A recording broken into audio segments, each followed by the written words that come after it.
Yung gusto ko naman sa amin ni Mr. B, siguro yung mas feel na komportable kami sa isa't isa.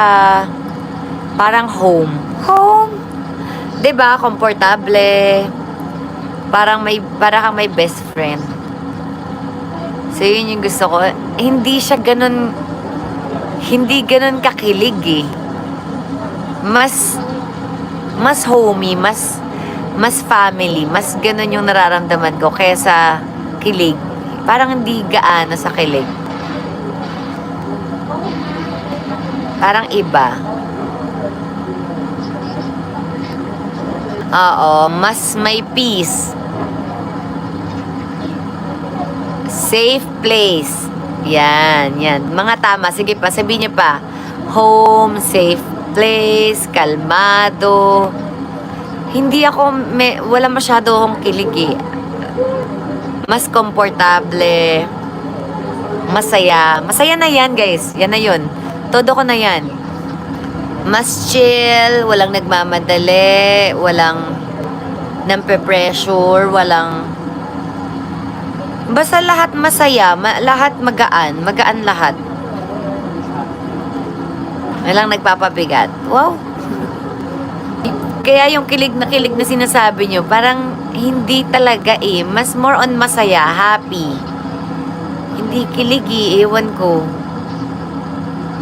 Dapat ba kilig? Parang lang yung ganun. Pag niloloko lang nila ako, pero hindi talaga.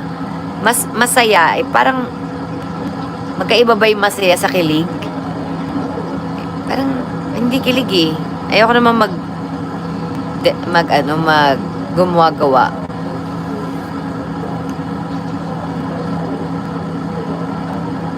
Happy.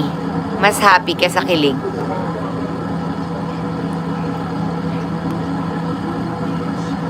Kayo na lang yung kinikilig. Ako masaya. Parang yung masaya kasi kilig na din eh, no? Parang ganun.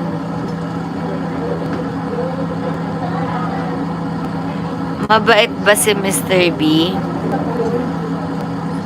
Yes, mabait. Siyempre, ang tagal na din namin hindi nakita, 'di ba?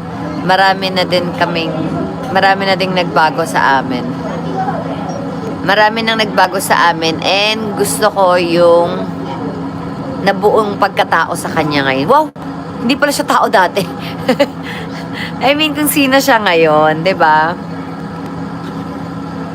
Mukhang ang ganda-ganda ng pinagdaanan niya at parang ang galing niya ngayon, no? 'Di ba?